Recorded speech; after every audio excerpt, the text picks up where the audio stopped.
ಜಾಯ್ಡಾ ತಾಲೂಕಿನಲ್ಲಿ ಸಾವಂತ ಮತ್ಕಣಿ ದಟ್ಟ ಅರಣ್ಯದಲ್ಲಿ ಒಂದು ಪುಟ್ಟ ಗ್ರಾಮ. ಶ್ರೀ ಗಣಪತಿ ವಿಠ್ಠಲ್ ಸಾವಂತ ಅಲ್ಲಿಯ ನಿವಾಸಿ. ಅವರ ಜೀವನಾಧಾರವು ಅರಣ್ಯ ಅವಲಂಬಿತ. ಅವರು ಪ್ರತಿದಿನ 5 ಕಿಲೋಮೀಟರ್ ದೂರ ಕಾಡಿನಲ್ಲಿ ನಡೆದು ಉಪಜೀವನಕ್ಕಾಗಿ ದಿನಗೂಲಿ ನೌಕರನಾಗಿ ಯೋಜನಾ ಪ್ರದೇಶದಲ್ಲಿ ಕರ್ತವ್ಯ ನಿರ್ವಹಿಸುತ್ತಿದ್ದಾನೆ. ದಿವಸ ನಮಗೆ ಕಾಯಿಲೆ ಬಂದುಕೊಂಡು ನಮಗೆ ಡಾಕ್ಟರ್ ಸವಲತ್ತಿಲ್ಲ ಅಂತೇಳಿ, ಮತ್ತು ನಮ್ಮ ಕಡೆಗೆ ಗಾಡಿದು ಸವಲತ್ತಿಲ್ಲ, ಮತ್ತು ಯಾವುದೂ ಸೌಕರ್ಯ ಇಲ್ಲ, ನಮಗೆ ರಸ್ತೆದು ಸೌಕರ್ಯ ಇಲ್ಲ. ಈ ಊರು ಬಿಟ್ಟುಕೊಂಡು ನಮಗೆ ಎಲ್ಲಿಯಾದರೂ ಜಾಗ ಸಿಕ್ಕರೆ ಅಥವಾ ಮನೆ ಸಿಕ್ಕರೆ ನಾವು ಅಲ್ಲಿ ಉಳಿಯುವುದೆಂದು ನಿಶ್ಚಯ ಮಾಡಿದ್ದೇವೆ.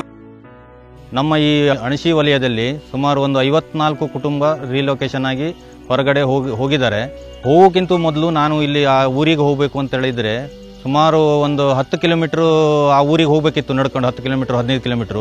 ಅಲ್ಲಿ ಹೋಗೋದಂದ್ರೆ ಆ ಊರಿಗೆ ಹೋಗೋದಂದ್ರೆ ದೊಡ್ಡ ಕಷ್ಟ ಆಗಿತ್ತು, ಹೋಗ್ಲಿಕ್ಕೆ ಆಗೋದಿಲ್ಲ ಆಗಿತ್ತು. ಅಷ್ಟು ರೋಡು ಗೀಡು ಎಲ್ಲ ಬಹಳ ಹೊಲಸಿತ್ತು. ಒಂದು ಆರಾಮಿಲ್ಲ ಅಂತ ಹೇಳಿದ್ರೆ ಅವರನ್ನ ಕಂಬಳಿಯಿಂದ ಕಟ್ಟಿಕೊಂಡು ನಮ್ಮ ಇಲ್ಲಿಗೆ ಒಂದು 10-15 ಕಿಲೋಮೀಟರ್ ಹೊತ್ಕೊಂಡು ತರಬೇಕಿತ್ತು ಮೊದಲು. ಈಗ ಅವರು ಈ ನಮ್ಮ ಸರ್ಕಾರದಿಂದ ಬಂದಂತ ಸವಲತ್ತನ್ನು ಅವರು ನೋಡಿ ಹೊರಗಡೆ ಹೋಗ್ಲಿಕ್ಕೆ ಅವರು ಸ್ವಇಚ್ಛೆಯಿಂದ ಒಪ್ಪಿ ಹೊರಗಡೆ ಈಗ ಹೋಗ್ಲಿಕ್ಕೆ ಇಚ್ಛೆ ಮಾಡಿ ಹೋಗಿದ್ದಾರೆ. ಅವರು ಅಲ್ಲಿ ಅವರು ಬಹಳ ಹ್ಯಾಪಿಯಾಗಿ ಆರಾಮಾಗಿ ಶಾಲೆಗೆ ಹುಡುಗರನ್ನು ಸೇರಿಸಿಕೊಂಡು ಚೆನ್ನಾಗಿದ್ದಾರೆ ಈಗ ಅಲ್ಲಿ ಹೋದಲ್ಲಿ. ಶ್ರೀ ಚಂದ್ರಕಾಂತ್ ಎಂ ಶೇಟಿಯಾ ಇವರದ್ದು ಕೂಡ ದಟ್ಟಕಾಡಿನಲ್ಲಿ ನೆಲೆಸಿರುವ ಅಸುರಕ್ಷಿತ ಕುಟುಂಬ. ಕಾಡಿನ ಮಧ್ಯದಲ್ಲಿ ಶಾಲೆಗಳಿಲ್ಲದ ಕಾರಣ ಮಕ್ಕಳು ಶಿಕ್ಷಣದಿಂದ ವಂಚಿತರಾಗಿರುತ್ತಾರೆ. ಹಾಗೂ ವೈದ್ಯಕೀಯ ಸೌಲಭ್ಯ ಹತ್ತಿರದಲ್ಲಿ ಲಭಿಸದ ಕಾರಣ ಕುಟುಂಬದ ಸದಸ್ಯರು ಶುಶ್ರೂಷೆಯಿಂದ ವಂಚಿತರಾಗಿ ತಂದೆಯನ್ನು ಕಳೆದುಕೊಂಡಿರುತ್ತಾರೆ. ದಾಂಡೇಲಿ ಹಣಶಿ ಜಾಯ್ಡಾ ತಾಲೂಕಿನ ಬಹುಭಾಗ ವನ್ಯಮೃಗಗಳಿಂದ ಕೂಡಿದ್ದು ಹುಲಿ, ಚಿರತೆ ಮುಂತಾದ ಕಾಡು ಪ್ರಾಣಿಗಳ ಜೀವ ವೈವಿಧ್ಯತೆ, ಅಪರೂಪದ ಪ್ರಾಣಿ ಪಕ್ಷಿ ಸಂಕುಲವನ್ನ ಕಾಪಾಡಲು ದಾಂಡೇಲಿ ಹಣಶಿ ಹುಲಿ ಸಂರಕ್ಷಿತ ಪ್ರದೇಶವೆಂದು ದಿನಾಂಕ 4/1/2007 ಘೋಷಿಸಲಾಗಿದೆ.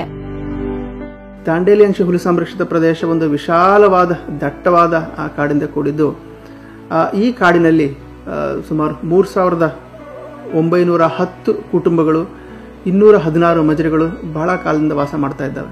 ಈಗಾಗಲೇ ಇವರು ವಾಸ ಮಾಡ್ತಕ್ಕಂಥ ಪ್ರದೇಶ ಬಹಳ ನಿರ್ಜನ ಪ್ರದೇಶವಾಗಿದ್ದು, ಸದರಿ ಹಳ್ಳಿಗಳಿಗೆ ಮಜರೆಗಳಿಗೆ ಹೋಗಲಿಕ್ಕೆ ಯಾವುದೇ ರಸ್ತೆ ಅನುಕೂಲ ಆಗಲಿ, ಅವರಿರ್ತಕ್ಕಂಥ ಫ್ಯಾಮಿಲಿಗೆ ಆಸ್ಪತ್ರೆ ಫೆಸಿಲಿಟಿ ಆಗಲಿ, ಮಕ್ಕಳಿಗೆ ಶಾಲಾ ಫೆಸಿಲಿಟಿ ಆಗಲಿ, ಯಾವುದೇ ಬಸ್ ಫೆಸಿಲಿಟಿ ಆಗಲಿ, ವೆಹಿಕಲ್ಸ್ ಯಾವುದೇ ಇಲ್ಲದೆ ಇರೋದ್ರಿಂದ ಅವರು ಬಹಳ ಪ್ಯಾಥೆಟಿಕ್ ಕಂಡೀಷನಲ್ಲಿ ಜೀವನ ಮಾಡ್ತಾ ಇರ್ತಾರೆ.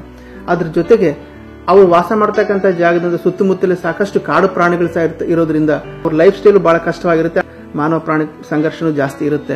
ಮತ್ತು ಅವರಿಗೆ ಸರ್ಕಾರದ ಮಟ್ಟದಿಂದ ಏನಾದರೂ logistic supports, infrastructure facilities develop ಮಾಡಲಿಕ್ಕೂ ಬಹಳ ಕಷ್ಟ, ಲೀಗಲಿ ಆಲ್ಸೋ ಪ್ರಾಬ್ಲಮ್ ಆಗಿರೋದ್ರಿಂದ, ಬಿಕಾಸ್ ಇದು ಟೈಗರ್ ರಿಸರ್ವ್ ಆಗಿರೋದ್ರಿಂದ ಇಂಥ ಒಂದು ಕುಟುಂಬಗಳನ್ನ ನಾವು ಮೇನ್ ಸ್ಟ್ರೀಮ್ಗೆ ತಂದ್ಬಿಟ್ಟು ಅವರಿಗೆ ಸರ್ಕಾರದಿಂದ ಸಿಗಬೇಕಾದಂಥ ಎಲ್ಲ ಸವಲತ್ತುಗಳನ್ನ ಕೊಡಲಿಕ್ಕೆ ಅವಕಾಶ ಮಾಡಿಕೊಡ್ಬೇಕು ಅನ್ನೋ ಒಂದು ಪ್ರಸ್ತಾವನೆ ಬಂದಾಗ, ಈ ಪ್ರಸ್ತಾವನೆಯನ್ನ ಹುಲಿ ಸಂರಕ್ಷಣಾ ಪ್ರಾಧಿಕಾರದ ವ್ಯಾಪ್ತಿಯಲ್ಲಿ ರಾಜ್ಯ ಸರ್ಕಾರದ ಅನುದಾನದಲ್ಲಿ ಒಂದು ಪುನರ್ವಸತಿ ಯೋಜನೆಯನ್ನ ಹಮ್ಮಿಕೊಳ್ಳಲಾಗಿದೆ. ಸದರಿ ಪುನರ್ವಸತಿ ಯೋಜನೆಯಲ್ಲಿ ಸ್ವ ಇಚ್ಛೆಯಿಂದ ತಾವು ಕಾಡಿನ ಒಳಗಡೆಯಿಂದ ರೆವಿನ್ಯೂ ವಿಲೇಜ್ ಅಲ್ಲಿ ಬಂದ್ಬಿಟ್ಟು ವಾಸ ಮಾಡಲಿಕ್ಕೆ ಸ್ವ ಇಚ್ಛೆಯಿಂದ ಮುಂದೆ ಬರ್ತಕ್ಕಂಥ ಕುಟುಂಬಗಳಿಗೆ ಈ ಕಾರ್ಯಕ್ರಮ ಇದಾಗುತ್ತೆ. ಯಾವುದೇ ಕುಟುಂಬವನ್ನು ಬಲವಂತವಾಗಿ ಕಾಡಿನಿಂದ ಹೊರಗಡೆ ಕಳಿಸ್ತಕ್ಕಂಥ ಯೋಜನೆ ಇದಲ್ಲ. ಅವರು ವಾಸ ಮಾಡಲಿಕ್ಕೆ ಅನುವು ಮಾಡಿಕೊಡ್ತಾರಂತ ಒಂದು ಏನು ಬರ್ತಾರೆ ಅವರಿಗೆ ನಾವು ಸಹಾಯ ಮಾಡಲಿಕ್ಕೆ ಇರ್ತಕ್ಕಂಥ ಯೋಜನೆ. ಈ ಒಂದು ಪುನರ್ವಸತಿ ಯೋಜನೆಯಲ್ಲಿ ಪ್ರತಿಯೊಂದು ಕುಟುಂಬಕ್ಕೆ 10 ಲಕ್ಷ ರೂಪಾಯಿ ಅನುದಾನ ಇರುತ್ತೆ. ಕುಟುಂಬ ಆಧಾರಿತ ಪುನರ್ವಸತಿ ಪ್ಯಾಕೇಜ್ ಇರತಕ್ಕಂಥ ಇರೋದ್ರಿಂದ ಒಂದು ಕುಟುಂಬ ಅಂತ ಹೇಳಿದ್ರೆ ಒಬ್ಬ ವ್ಯಕ್ತಿ, ಅವರ ಬಾಳ ಸಂಗಾತಿ ಮತ್ತು ಅಪ್ರಾಪ್ತ ವಯಸ್ಸಿನ ಮಕ್ಕಳು ಮಾತ್ರ ಕುಟುಂಬ ಆಗ್ತಾರೆ. ಆ ಸದರಿ ಮನೆಯಲ್ಲಿ ಅವ್ರಿಗೆ 18 ವರ್ಷಕ್ಕೆ ಮೇಲ್ಪಟ್ಟ ಮಕ್ಕಳು, ಗಂಡು ಮಕ್ಕಳಿದ್ರೆ ಅವರನ್ನು ಸಹ ಇನ್ನೊಂದು ಕುಟುಂಬ ಎಂದು ಪರಿಗಣಿಸಲಾಗುತ್ತೆ. ಈವನ್ ಬರೀ 2 ಲಕ್ಷ ರೂಪಾಯಿ ಆಸ್ತಿ ಇದ್ರೂ ಅವರಿಗೆ 20 ರಿಂದ 30 ಲಕ್ಷ ರೂಪಾಯಿ ಪುನರ್ವಸತಿ ಪ್ಯಾಕೇಜ್ ಸಿಗುತ್ತೆ. ಹೀಗಾಗ್ಬಿಟ್ಟು ಸಾಕಷ್ಟು ಜನ ಸರ್ಕಾರದ ಈ ಸದುದ್ದೇಶದಿಂದ ಮಾಡಿದ ಯೋಜನೆಯ ಆ ಫಲವನ್ನ ಪಡೀಲಿಕ್ಕೆ ಸಾಧ್ಯ ಆಗತ್ತೆ. ಹುಲಿ ಸಂರಕ್ಷಿತ ಪ್ರದೇಶದ ಬಾಬಾಕುಂಬ್ರಿ ಗ್ರಾಮದ ಜನರು ಶುದ್ಧ ನೀರು, ರಸ್ತೆ, ವಿದ್ಯುತ್ ಮತ್ತು ಶಾಲೆಗಳಿಂದ ವಂಚಿತರಾಗಿದ್ದು, ರಾತ್ರಿ ವೇಳೆಯಲ್ಲಿ ವನ್ಯ ಮೃಗಗಳ ಹಾವಳಿಯಿಂದ ತತ್ತರಿಸಿ ಹೋಗಿದ್ದಾರೆ.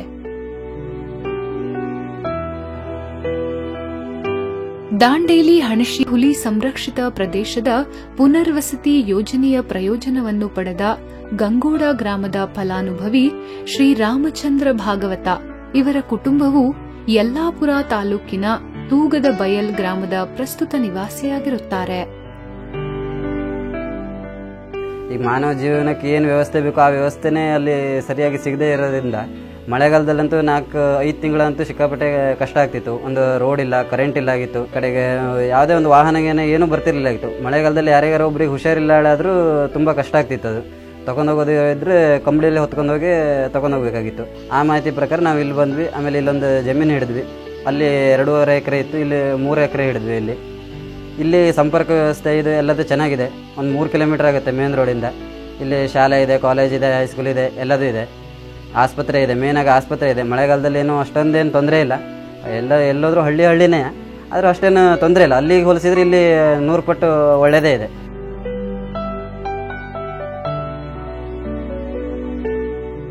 ಸದರಿ ಕುಟುಂಬವು ಪುನರ್ವಸತಿ ಪ್ರಯೋಜನ ಪಡೆದು ತಮ್ಮ ಕುಟುಂಬದ ಭವಿಷ್ಯವನ್ನು ವಿದ್ಯುತ್, ಶಿಕ್ಷಣ, ಸಾರಿಗೆ ಸಂಪರ್ಕ ಸೌಲಭ್ಯಗಳನ್ನು ಪಡೆದು ಇಲಾಖೆಗೆ ಕೃತಜ್ಞತೆ ಸಲ್ಲಿಸುತ್ತಾ ಸಂತೋಷದಿಂದ ತಮ್ಮ ಭವಿಷ್ಯವನ್ನು ರೂಪಿಸಿಕೊಂಡಿರುತ್ತಾರೆ. ಜಾಯ್ಡಾ ತಾಲೂಕಿನ ಅಣಶಿ ವನ್ಯಜೀವಿ ವಲಯದ ಬಾಬಾಕುಂಬ್ರಿ ಗ್ರಾಮದ ನಿವಾಸಿ ಶ್ರೀ ಚಂದ್ರಕಾಂತ್ ಎಂ ಶೇಟಿಯಾ ಯಲ್ಲಾಪುರ ಗ್ರಾಮದ ಕನ್ನಿಗೇರಿ ಗ್ರಾಮದಲ್ಲಿ ನೆಲೆಸಿ ಸಂತೃಪ್ತ ಜೀವನ ನಡೆಸುತ್ತಾ ಪುನರ್ವಸತಿ ಧನ ಸಹಾಯ ನೀಡಿದ ಬಗ್ಗೆ ಇಲಾಖೆಗೆ ಕೃತಜ್ಞತೆ ಸಲ್ಲಿಸುತ್ತಿದ್ದಾರೆ.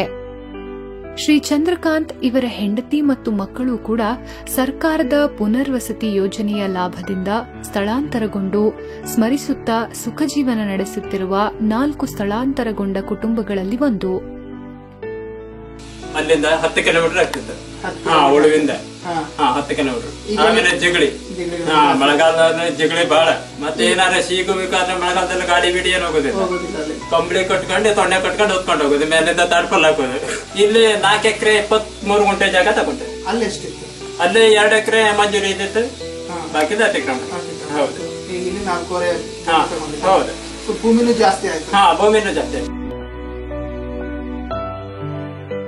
ಸರ್ಕಾರವು ದಾಂಡೇಲಿ ಅಣಶಿ ಹುಲಿ ಸಂರಕ್ಷಿತ ಪ್ರದೇಶದ ದಟ್ಟ ಅರಣ್ಯದ ಕುಗ್ರಾಮದಲ್ಲಿ ವಾಸಿಸುತ್ತಿರುವ ಜನರ ಅಭ್ಯುದಯಕ್ಕಾಗಿ 2006ರಲ್ಲಿ ಪುನರ್ವಸತಿ ಯೋಜನೆಯನ್ನು ಜಾರಿಗೊಳಿಸಿ ವನ್ಯ ಪ್ರಾಣಿಗಳ ಉಪದ್ರವದಿಂದ ಸ್ಥಳಾಂತರಗೊಂಡು ಬದುಕಲು ಅವಕಾಶ ಮಾಡಿಕೊಟ್ಟಿದೆ.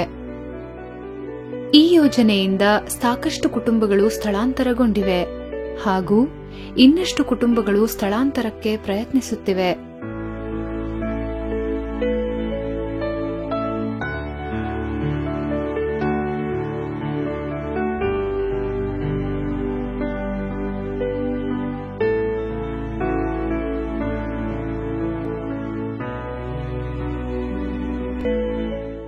ಸರ್ಕಾರದ ಪುನರ್ವಸತಿ ಯೋಜನೆಯ ಉಪಯೋಗವನ್ನು ಪಡೆದು ನಿಮ್ಮ ಜೀವನ ಶೈಲಿಯನ್ನು ಅಭಿವೃದ್ಧಿ ಪಥದಲ್ಲಿ ಸಾಗಿಸಿ ಸರ್ಕಾರದ ಜೊತೆಯಲ್ಲಿ ನಾವು ಎಂದೆಂದಿಗೂ ನಿಮ್ಮೊಂದಿಗೆ. ಅವರು ಸ್ವ ಇಚ್ಛೆಯಿಂದ ಇದನ್ನು ಒಪ್ಪಿಕೊಂಡು ಅವರು ಅಪ್ಲಿಕೇಶನ್ ಸಲ್ಲಿಸಿ ಇದರ ಬಗ್ಗೆ ಅವರು ಇಲ್ಲಿಂದ ಹೊರಗಡೆ ಹೋಗಲಿಕ್ಕೆ ಇಚ್ಛಿಸಿ ಅವರಿಗೆ ನಾವು ಇಲ್ಲಿಂದ ಪುನರ್ವಸತಿ ಕಾರ್ಯವನ್ನು ಮಾಡಿಸಿದ್ವಿ. ಅರಣ್ಯ ನಮಗೆ ಇಲ್ಲಿ ಶಾಲೆ ತೊಂದರೆ ಇದೆ. ಯಾವುದೇ ಶಾಲೆ ಆಗಲಿ, ಮಕ್ಕಳಿಗಾಗಲಿ, ಹಾಸ್ಪಿಟ್ಲ್ ಆಗಲಿ 10 ಕಿಲೋಮೀಟರ್ ನಡ್ಕೊಂಡು ಹೋಗಿರುತ್ತೆ. ಉಳಿಗೆ ತುಂಬ ತೊಂದರೆ ಆಗ್ತದೆ. ಮತ್ತು ಪ್ರಾಣಿಯಿಂದ ಇಲ್ಲಿ ನಮಗೆ ಭಯನೂ ಆಗ್ತದೆ ಮತ್ತು ಬೆಳೆ ನಾಶನೂ ಆಗ್ತಾಯಿದೆ. ಅದಕ್ಕೆ ನಾವು ಅರಣ್ಯ ಇಲಾಖೆಗೆ ಅರ್ಜಿ ಕೊಟ್ಟಿದ್ದೀವಿ. ಅವ್ರ ಕಡೆಗೆ 18 ವರ್ಷ ಮೇಲ್ಪಟ್ಟು ಒಂದು ಕುಟುಂಬ ಅಂತ ಪರಿಗಣಿಸಿ ಒಬ್ಬೊಬ್ಬರಿಗೆ 10 ಲಕ್ಷ ರೂಪಾಯಿ ಕೊಡ್ತೀವಿ ಅಂತ ಹೇಳಿದರು. ಅದಕ್ಕೆ ನಾವು ಒಪ್ಕೊಂಡಿದ್ವಿ. ಈಗಾಗಲೇ ನಮಗೆ 10 ಲಕ್ಷದಲ್ಲಿ 7 ಲಕ್ಷ ರೂಪಾಯಿ ಕೊಟ್ಟಿದ್ದಾರೆ. ಅಲ್ಲಿ ಯಲ್ಲಾಪುರದಲ್ಲಿ ನಾವು ಕೃಷಿ ಭೂಮಿ ತೊಗೊಂಡಿದ್ದೀವಿ ಈಗಾಗಲೇ. ಈಗ ನಾವು ಇಲ್ಲಿಂದ ಎಲ್ಲ ಮನೆಗೆ ಟ್ರಾನ್ಸ್ಫರ್ ಎಲ್ಲ ಪಾಸ್ ಕೊಟ್ಟು ನಾವೆಲ್ಲ ಬಿಟ್ಟು ಅಲ್ಲಿ ಹೋಗ್ತಾ ಇದ್ದೀವಿ. काय त्याच्याने हे आमचं काय ते सवलत नाही, शाळेत डॉक्टर नाशिलो ह्या वाटेनं एक मध्ये काय ते पाऊस पडला तर मध्ये काय ते होतं व्हळ आशिल्लं, व्हळांतल्यान येऊ वाट ना गाडी ना काहीच ना आशिल्लं तशें आमकां. त्याच्यामुळे आम्ही अशें कितें केलें की आमी हिंच्यान खंय तरी भायर वचून घेवन आमी काहीतरी सुरक्षीत बरें करून रावचें अशें मागीर विचार करून आमी फॉर्म भरून घेवन आमगे ह्या गांवांत आमी होळका गांवांत आमी आतां हिंग कडेन खूश आसात आमच्या घरात फाटी रस्तो आसा डॉक्टर आसा तसले बाजार आसा तेजे नंतर शाळा लागीं आसा घरा लागून हिंगा तशें जाल्यार कशें जाल्यार खूश आसा ನಾವು ಇಲ್ಲಿಂದ ಸರ್ ನಮ್ಗೆ ಭಾಳ ತೊಂದರೆ ಅಂತ ಹೇಳಿ ಈ ಊರು ಬಿಟ್ಟು ನಾವು ಗೋವಾ ಕಡೆಗೆ ಹೋಗ್ತೀವಿ.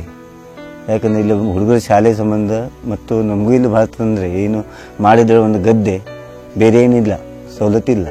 ಆ ಸಂಬಂಧ ನಾವು ಖುಷಿಯಾಗಿ ನಾವು ಇಲ್ಲಿಂದ ಗೋವಾ ಹೋಗ್ಲಿಕ್ಕೆ ರೆಡಿ ಆಗಿದ್ದೀವಿ. ಮತ್ತು ಗೌರ್ಮೆಂಟಿನಿಂದ 10 ಲಕ್ಷ ನಮಗೆ ಕೊಟ್ಟಿದೆ.